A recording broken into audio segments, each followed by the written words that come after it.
ሰላም ጤና ይስጥልን የተከበራችሁና የተወደዳችሁ የፕራይም ሚዲያ አድማጭ ተመልካቾቻችን እንደምን ሰንብታችኋል?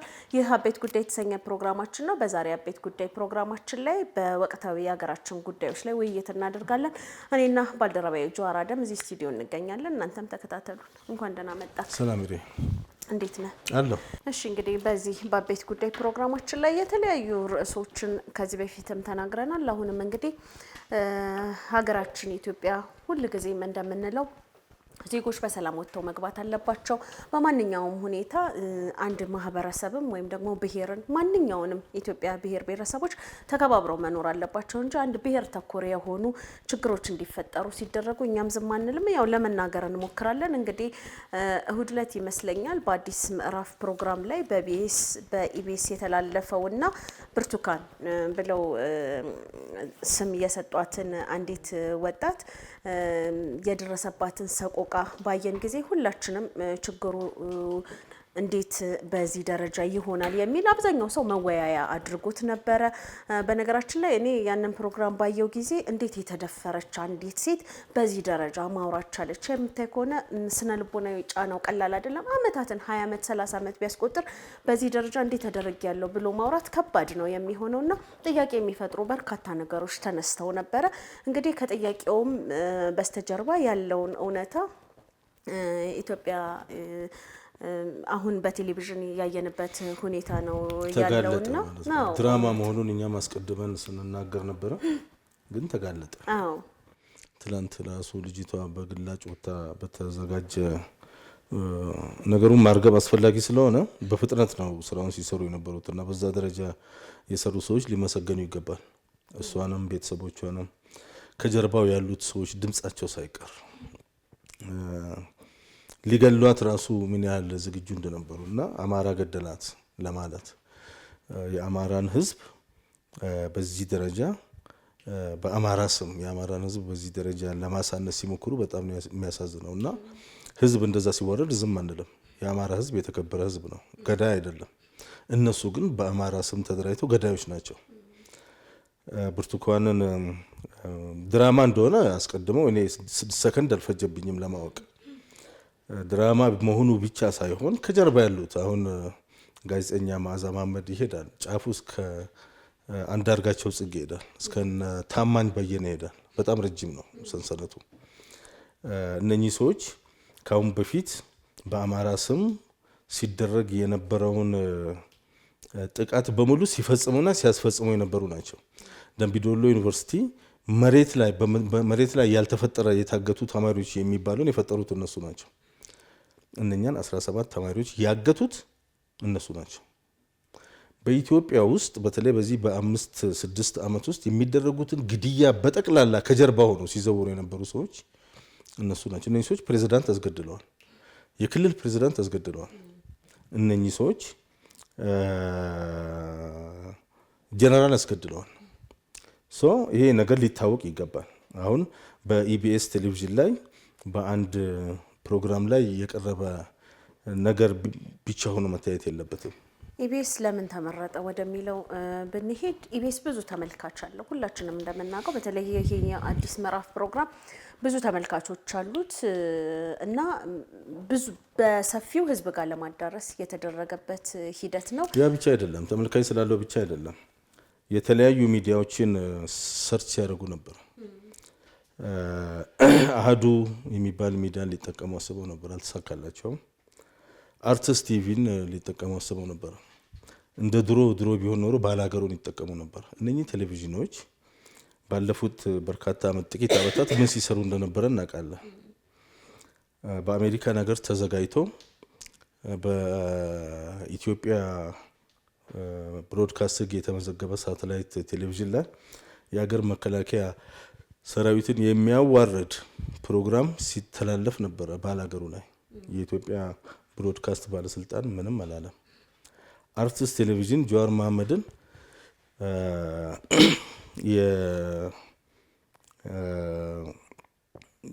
ኦልሞስት በሽብር ስራዎቹ የሚታወቀው ጆዋር መሐመድን ጸረ ሰላም የሆነ የኦሮሞን ህዝብ ያሳነሰው ጆዋር መሐመድን ናይሮቢ ድረስ ሄደው ፕሮግራም ሰርቶ በአየር ላይ ሲያስተላልፉ መገናኛ ብዙሃን ባለስልጣን ምንም አላለም። አህዱ የሚባለው ሚዲያ ጀዋር መሐመድን ኢንተርቪው አድርገው አየር ላይ ማስታወቂያ ሲለቁ መገናኛ ብዙሃን ምንም አላለም። ኢቢኤስ ይህም ፕሮግራም ሲሰራ እስካሁን እዚህ ፍላሚንጎ ከሚገኘው የኢትዮጵያ መገናኛ ብዙሃን ምንም አልሰማንም። መፈተሽ ያለባቸው በርካታ ነገሮች አሉ እዚህ ሀገር ውስጥ እና ኢቢኤስን የመረጡበት ዋናው ምክንያት ኢቢኤስ ውስጥ የዚህ የፖለቲካ ጥቅም ፍላጎት ያላቸው ሰዎች ኢቢኤስ ውስጥ አሉ። ተቋሙ እንደ ተቋም በኢትዮጵያ ውስጥ ብዙ አስተዋጽኦ እያበረከተ ያለ ተቋም ነው። እንደ ግል ኢቢኤስ ላይ ምንም ችግር የለኝም። እንግዲህ ኢቢኤስ ቴሌቪዥን አሁን ብቻ አይደለም እንደዚህ አይነት ስህተቶችን እየሰራው። የምታስታውስ ከሆነ ኮንታ በሚል ይህ መዝናኛ ፕሮግራም ላይ የሚሰራ ልጅ ነበርና የብሔረሰቡን ማንነት በሚያንኳስስ መልኩ በዛ ፕሮግራም ላይ ይሰራ ነበር። ከዚህ ኮንታ ለምን በዚህ ጋር ዝም ብሎ ታለፈ። ቢኮዝ ኮንታ አክቲቪስት የለው። ዝም ብሎ ነው ፌስቡከር የለውም፣ ቲክቶከር የለውም። እንደዚህ አይነት ትንንሽ ብሔሮች ሁሌ ሲሰደቡ ነው የሚውሉት። በእነኚህ ሚዲያዎች ሁሌ ሲሰደቡ ሲናቁ ነው የሚውሉት። በቃ መሳቂያ ሲያደርጓቸው ነው የሚውሉትና ይሄ እንትን አይደለም። አቋረጥኩሽ? አይ እንደዛ አይነት ነገሮች አሉ። ኢትዮጵያ ውስጥ ብዙ ሴቶች ይደፈራሉ። ብዙ ጊዜ ያለ ነገር ነው፣ የምንሰማው ነገር ነው። በጣም ቢያምም የተለመደ ነገር ነው። ነገር ግን ይህንን የተለመደ እንደዚህ አይነት ችግሮችን በምን አይነት መንገድ እንቅረፍ ተብሎ በአሁኑ ሰዓት የሴት አደረጃጀቶች፣ ብዙ አይነት የህግ ባለሙያዎች፣ የሰብአዊ መብት እየሰራበት ባለው ሁኔታ እንደነዚህ አይነት የውሸት ድራማዎች የነዛን ሴቶች ድምጽም ምን ያህል ያፍናል። በጣም እውነተኛ ተጠቂዎች ፍትህ እንዳያገኙ ነው የሚያደርገው እንደዚህ አይነት የሐሰት ተግባር።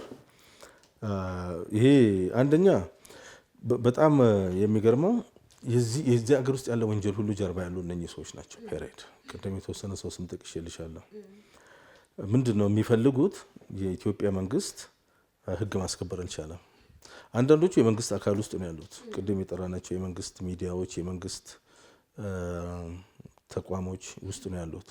ይተባበራሉ ነው እንደዚህ አይነት ነገር ወደ ጠረጴዛቸው ሲመጣ ይተባበራሉ። ፋይናንስም ያደርጋሉ። አንዳንዶቹ በተቻላቸው መጠን እዚህ ይሄን መንግስት ከህዝቡ ጋር ለማጣላት ነው የሚፈልጉት። መንግስት ሰላምን ማስከበር አልቻለም የሚለውን ነገር ነው የሚፈልጉት። እነሱ ሌብል አድርገውታል። መንግስት የኦሮሞ መንግስት ነው። ኦብቪየስሊ ስልጣን ላይ በርካታ የኦሮሞ ልጆች አሉ። ለዚች ሀገር በቆራጥነት እየሰሩ ነው። የጥሩ ቀን ልጆች ናቸው። ለሀገሪቷ ብዙ ውጤታማ የሆኑ ስራዎችን መሬት ላይ እያሳየን ነው ያለው። ያ እነሱን ያስደነግጣቸዋል። አንድ የኦሮሞ መንግስት ነው ብለው ሌብል ስላደረጉት ይሄ የኦሮሞ መንግስት ማስተዳደር እንደማይችል ማሳየት አለብን። ካሁን በፊት ትርክት ነበረ እንደዚህ አይነት አባባል። ያንን እውን ለማድረግ ነው እየሰሩ ያሉት። የሚሰሩት ነገር በጠቅላላ ሲደመደም የኦሮሞ መንግስት ነው አገሪቷን ማስተዳደር አልቻለም፣ እኛንን ማስተዳደር የምንችለው የሚለው በነውጥ በሰው ደም በሴቶች ደም በዚች ብርቱካንን ጨምሮ ሌሎች በርካታ 17 ተማሪዎችን ያገቱት ራሳቸው ናቸው፣ የደበቁት ራሳቸው ናቸው። መታገታቸውን የሚያውቁት የት እንዳሉ የሚያውቁት ሰርቀው ራሳቸው ደብቀው እነሱ ራሳቸው ፈላጊ ሲሆኑ እኮ ልታገኛቸው ያቺ የምንኛ ልጆች መረጃም የለም እንጂ በዛ አካባቢ ምንም አይነት መረጃ ሊገኝ አልቻለም። መረጃው ሁሉ እነሱ እጅ ነው። የሰረቁት እነሱ ናቸው። 17ቱን ተማሪዎች ያገቱት መዓዛ መሐመድና ከሷ ጋር ያሉ ሰዎች ናቸው። አግተው ፈላጊ ሆነው እንባ አውጥተው በየመድረኩ እያለቀሱ አሜሪካ ስቴት ዲፓርትመንት ድረስ ሄደው ሰርቲፊኬት ተሰጣቸው። አስገራሚው ነገር እንግዲህ ይሄ ነገር በአሁኑ ሰዓት እንደዚህ እውነታው ሊጋለጥ በሀገር ውስጥ የሚገኙ የተፎካካሪ ፓርቲዎች በእርግጥም እነዚህን ተፎካካሪ ፓርቲ ማለት እንኳን ይከብዳል ወዲያው ነው መግለጫ ያወጡት። እንግዲህ በኢትዮጵያ ውስጥ በየቀኑ ብዙ አይነት ወንጀሎች ይደረጋሉ። ዜጎች ላይ የሚደርሰው ይሄ ከግጭቱ ጋር በተያያዘ ራሱ ቀላል አይደለም። ግን በጣም የሚገርምክ ነገር ለዚህ ሲሆን እናት ፓርቲ፣ አማራ ጊዮናዊት ፓርቲ የሚባልና 4 ከሱ ጋር ኢህአፓን ጨምሮ መግለጫ አውጥተው ነበረ እና ይህንን መግለጫ እንግዲህ ምንድነው የሚያደርጉት? እንደነዚህ አይነት ችግሮች ኢትዮጵያ ውስጥ ተፈጠሩ በተባለ ቁጥር የራሳቸውን አጀንዳ ህዝብ ላይ ለመጫን እንዲሁም ደግሞ መንግስትን የማጥቂያ መንገድ ስለሚፈልጉ ወዲያውኑ መግለጫ አውጥተዋል። በጣም የሚያስቅ ነው። ሲጀመር እነኚህ ፓርቲዎች በህይወት መኖራቸው ራሱ አሳፋሪ ነው። መኖር አልነበረባቸው። የኢትዮጵያ ህዝብ በቅድሚያ ኢትዮጵያ ዲሞክራሲያዊ ሀገር እንድትሆን ከተፈለገ እነኚህ ፓርቲዎች ነው ማጥፋት ያለበት መጀመሪያ። በጣም ደካማ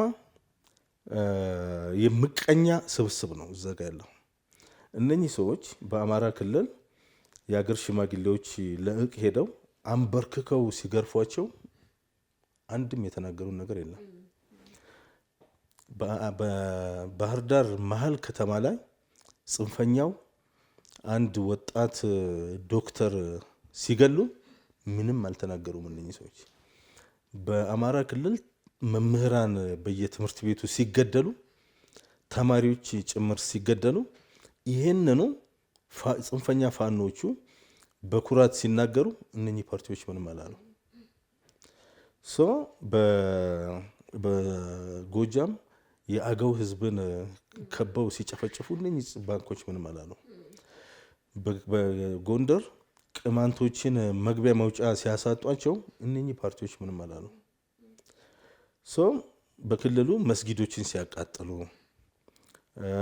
መንገድ ዘግተው ግብር ሲሰበስቡ፣ በአማራ ክልል ከአንድ ከተማ ወደ ሌላ ከተማ የሚሄድ ነጋዴ ከአቅሙ በላይ ነው ብር እየከፈለ የሚያልፈው። እነኚህ ሰዎች ምንም አላሉ። ስለዚህ እነኚህ ሰዎች መነሻ ሲነሱ ጀምሮ ህዝብን ያላማከለ ምንም አይነት አላማ እንዳላቸው የማይታወቅ አንዳንዶቹ የኢህአፓ አይነቱ ኦልሞስት ከ70 ዓመት በፊት በነበረ የኢትዮጵያ ፖለቲካ ላይ የቆሙ ስብስቦች ናቸውና እኔ የነሱ አይደንቀኝ። በጣም የሚደንቀኝ ምንድነው ጀዋር መሐመድ ሰሞኑ ፌስቡክ ላይ የሚያነጫንጨው ነገር ነው።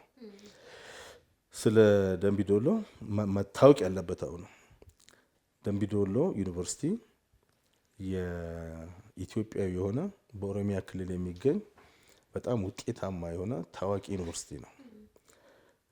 ምንም አይነት ማንኛውም ኢትዮጵያዊ ማንኛውም ኦሮሞ ሊደራደርባቸው የማይገባ ኢንስቲትዩት ነው። በዚህ መቀለድ አይቻልም። ለምን ጀዋር መሐመድ የዚህ አካል እንደሚሆን አይገባኝም። ጠዋትም ከእንቅልፉ ተነስቶ ደምቢዶሎ ማታ ማንን ለማስታወስ ነው? ምንድን ነው የሚፈልገው? የሚገርምክ ነገር እንግዲህ ጀዋር ስለ ኦሮሞ ታገላለሁ ከሚሉ በአሁኑ ሰዓት ፖለቲከኛ ድሮ አክቲቪስት ነበር። ከነዛ ውስጥ አንዱ ነው። ነገር ግን እሱ ታገልለታለሁ የሚለው የኦሮሞ አንድ ወጣት ወይም አንድ ሰው አንገቱ ተቆርጦ ኦሮሞን ገለነዋል ይኸው እዩት ብለው በአደባባይ ፋኖ አሳይቶናል። ያን ጊዜ ጀዋር አንድ መስመር ስለዛ ሰው ምንም ነገር መናገር አልፈለገም። እንደሚታወቀው በወሎ የኦሮሞ ልዩ ዞን ላይ የወሎ ወጣቶች እናቶች እኔ እንኳን ማቀው ኢያሱ መሐመድን ጨምሮ በፋኖ ተገድሏል። ቤታቸው ተቃጥሏል። ሴቶች ይደፈራሉ በፋኖ ያልፈለጉትን ልጅ እየወለዱ ነው የሚገኙት። በዚህ ሰዓት ለኦሮሞ ሕዝብ ቆም ያለው የሚለው ጀዋር አንድም ነገር አልተናገረም። ለኦሮሞ ሕዝብ አልቆመም። ጀዋር እኮ በአሁኑ ጊዜ የጀዋር ፖለቲካ እኮ ባለፈው የጀዋር ፖለቲካ የመጨረሻ ምዕራፉ ናይሮቢ ተወልዶ አውሮፓ አድጎ አሜሪካ ሞቶ አትላንታ ጆርጂያ ላይ ተቀብሯል። ፔሬድ የኦሮሞ ህዝብ ጀዋርን አንቅሮ ተፍቶታል። እነኚህ ጽንፈኞቹ ፋኖ እና የፋኖ ጋር ያሉ የግንቦት ሰባት ርዝራዦች ይውሰዱት። የኦሮሞ ህዝብ ዛሬ ጀዋር መሐመድን የሚያዳምጥበት ጆሮ የለው። የመጨረሻው መጨረሻ ተጠናቋል። ነገር ግን ከወደቀበት ቦታ እየተፈራገጠ ነው። በተፈራገጠ ቁጥር እየተላላጠ ነው እየሄደ ያለው። በተላላጠ ቁጥር የቅርብ ሰዎቹ እንትን ቢያደርጉት ይሻላል እንጂ ምንም የሚያመጣው ነገር የለም። ይሄ የሚከተሉት እንደሆነ ጥፍጣፊ እንኳን ካለ በጣም እንጥፍጣፊ ካለ ኦሮሚያን አሁን የኦሮሞን ህዝብ በተለያየ ዲሞግራፊ ለይተን በጾታ፣ በእድሜ፣ በአሰፋፈር፣ በትምህርት ደረጃ በምን ለይተን አይተነዋል። አንድም ጀዋርን ኦሮሚያ ውስጥ ኢትዮጵያ ውስጥ የሚቀበል የለም። ሴሌብሪቲ ነው። አንዳንድ እንደ ኮሜዲ ነው አንዳንድ ሰው እያየው ያለውና በጣም እየቀለደ ነው። መጨረሻው እንግዲህ ዝም አንለውም እኛ የበለጠ እያራቅነው ነው የምንሄደው። ያው በነገራችን ላይ ምንድነው አሁንም በሁል ጊዜ እኔ እናንተም ለበርካታ ጊዜያት የተናገርነው ነገር አለ። ምንድነው እንደነዚህ አይነት ሰዎች ውጭ ነው የሚኖሩት። ቤተሰቦቻቸውን አብረው ይዘው ሄደው ውጭ ሀገር ነው የሚያኖሩት። ሀብቶቻቸውን ግን የሚያንቀሳቅሱት እዚሁ አዲስ አበባ ውስጥ ወይም ደግሞ ኦሮሚያ ላይ ነው። መንግስት እንግዲህ የነዚህ ሰዎች ሀብት መሆኑን እያወቀ በራሱ እነሱ ላይ ሊፈጥረው የሚችለው ኢኮኖሚያዊ ጫና የለም። ለምሳሌ ብንወስድ ከዚች ልጅ ጀርባ ባለሀብቶች አሉ፣ እንዲሁም ደግሞ ዩቱበሮች አሉ፣ ትልልቅ ዩቱበሮች አሉ። እነዛን ዩቱበሮች ሰፖርት የሚያደርጉ እዚሁ ሀገር ውስጥ ተቀምጠው ከኛ ጋር አብረው አንድ ካፌ ሻይ የሚጠጡ ናቸው። ስለዚህ ምንድን ነው ፍላጎታቸው ከተባለ መንግስት ላይ የሚታየው ክፍተት ለእነዚህ ሰዎች ምን ያህል ተለጠው ህዝብ ውስጥ እንዲገቡ እንዳደረገ ማንሳት ይቻላል። መንግስትን ክፍተት በሁለት መልኩ ነው ማየው። አንደኛው መንግስት የዲሞክራሲ ምህዳሩን ለማስፋት ሲለቀቅ ያደረገው ነገር አለ። አሁን እኮ ስለ ዲሞክራሲ እየጮሁ ዲሞክራሲን አቢዩስ እያደረጉት ነው። መንግስት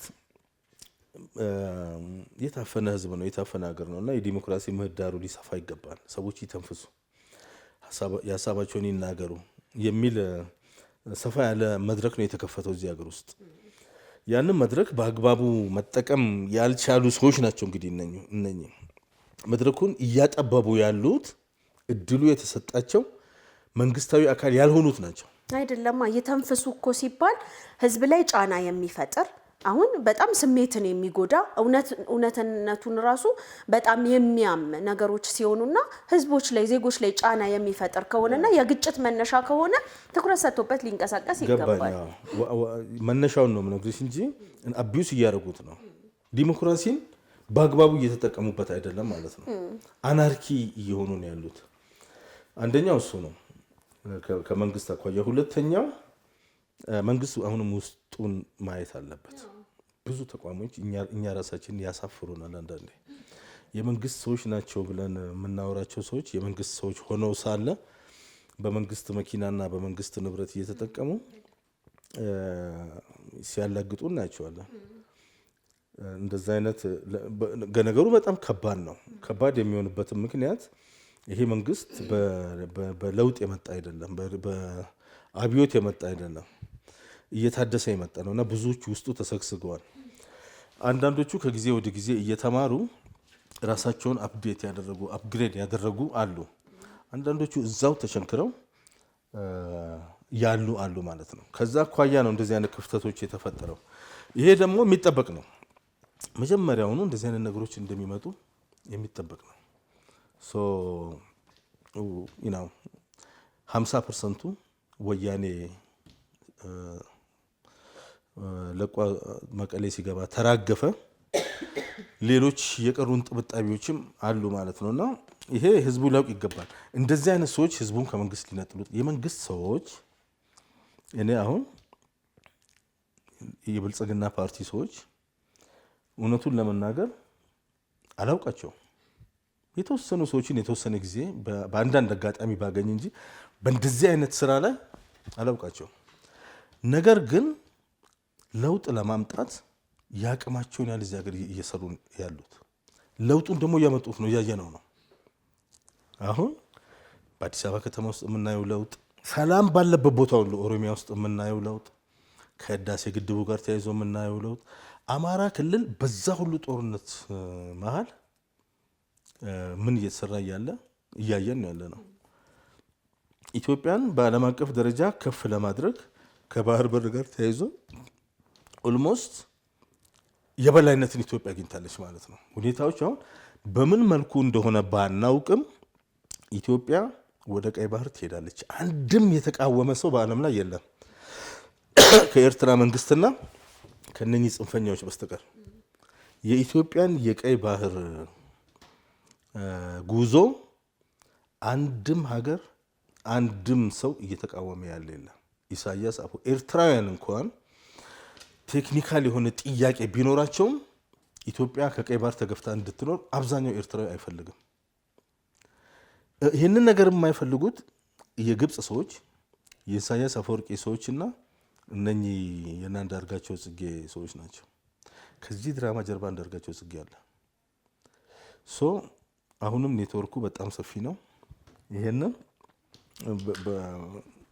መንግስትም እያጸዳው ሊሄድ ይገባል። ህዝብም ከመንግስት ጎን ቆሞ እንደዚህ አይነት ኔትወርኮቹ መበጣጠስ ላይ መተባበር አለበት።